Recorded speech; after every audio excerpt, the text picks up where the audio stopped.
4 राज्यों के चुनाव में बीजेपी की आधी 3 राज्यों में कांग्रेस का सफाया कर दिया है। रुझानों में कांग्रेस तेलंगाना के अलावा कहीं सत्ता में आती नहीं दिख रही है। तेलंगाना में केसीआर की भारत राष्ट्रीय समिति को तेलंगाना की जनता ने नकार दिया है। मध्य प्रदेश और छत्तीसगढ़ दोनों में ही कांग्रेस को विश्वास था या कहे कि अति आत्मविश्वासी हो गई, लेकिन जनता ने जहां मध्य प्रदेश में इनकबेसी को नकार दिया, वहीं भूपेश बघेल के खिलाफ सत्ता विरोधी लहर साफ नजर आई। बीजेपी में इस जीत का जश्न भी मनाना शुरू कर दिया गया है। छत्तीसगढ़, मध्य प्रदेश, राजस्थान तीनों राज्यों में बीजेपी को प्रचंड जीत मिली है। मध्य प्रदेश में बीजेपी से ही पहले ही से सरकार थी, वही छत्तीसगढ़ और राजस्थान में वह कांग्रेस को छीनने में सफल रही है। 2018 में कांग्रेस ने हिंदी बेल्ट के इन तीनों राज्यों में जीत हासिल की थी।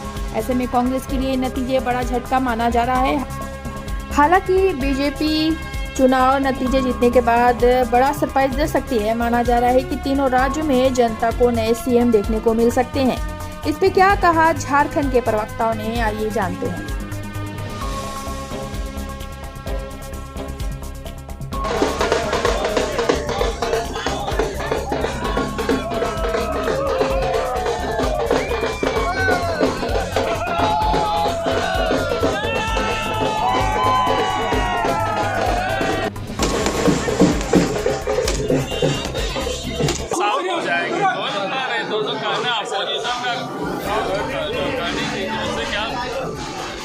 जिन लोगों ने आज तक अपने लिए, परिवार के लिए, पैसे के लिए राजनीति किया, अब जनता उन लोगों को पहचान चुकी है।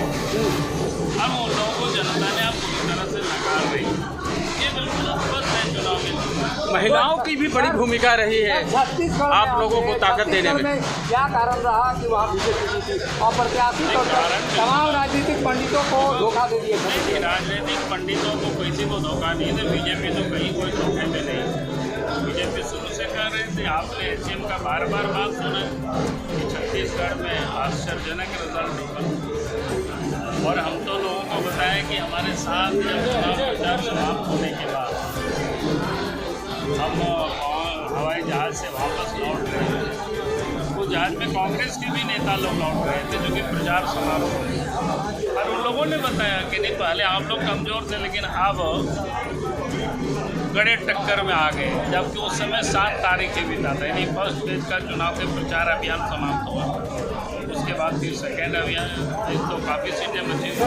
सर, लोकसभा चुनाव में कितना इम्पैक्ट पड़ेगा? क्या काम की वहाँ पर बीजेपी? सब एक तो हमने कहा कि देश के प्रधानमंत्री नरेंद्र मोदी जी की जो गारंटी, जनता को उनके ऊपर पूरा भरोसा है और उन्होंने भरोसा जताया।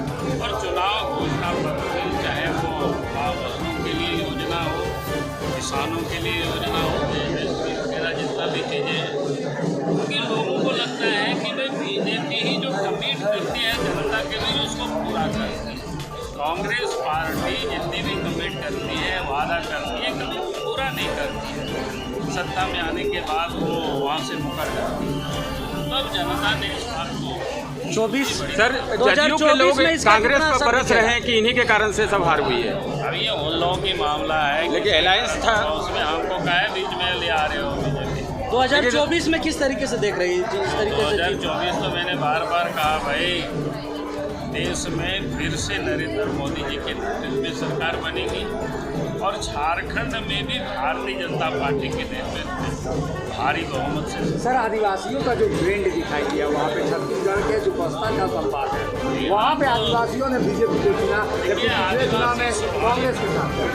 हमने कहा कि आदिवासी स्वाभाविक रूप से, ये आदिवासी देख रहे हैं, कांग्रेस ने तो 50-55 वर्षों तक देश में राज किया, लेकिन आदिवासी क्षेत्रों में कुछ भी काम नहीं किया। आदिवासी के गांवों तक न सड़कें थी, न घरों तक बिजली था, न पानी था, कोई सुविधाएं नहीं थी। लेकिन जब देश में और प्रदेशों में बीजेपी के नेतृत्व में सरकार बनी, तो जंगल में जहाँ आदिवासी रहते हैं वहाँ तक सड़क भी पहुँचे, नदी नाला में पुल पुलिया भी बना, और जहाँ घरों तक बिजली नहीं पहुँची थी वहाँ भी बीजेपी ने, वहाँ भी नरेंद्र मोदी जी की सरकार ने बिजली पहुँचा दी।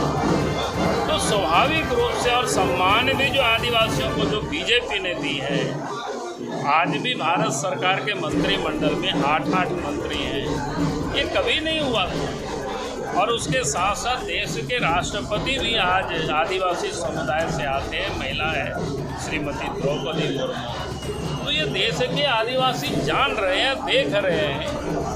अगर हम झारखंड को ही ले, यहाँ भी देखिए, कांग्रेस तो इतनी वर्षों तक राज किया था, यहाँ के लोग अलग राज्य के लिए लड़ाई लड़ रहे थे, कांग्रेस ने कभी भी नहीं बनाया। बीजेपी की सरकार बनी तो यहाँ के लोगों की भावनाओं का सम्मान किया और अलग झारखंड राज्य बनाया। आज आदिवासी उस बात को रिलाई कर रहे हैं कि समझ रहे हैं कि भाई हमारे लिए कौन हितैषी है, तो जो इनके लिए हितैषी है उनके साथ अब आदिवासी खड़े हो। खाली थोड़ा उनके बीच में जाके जागरूकता पैदा करने की है।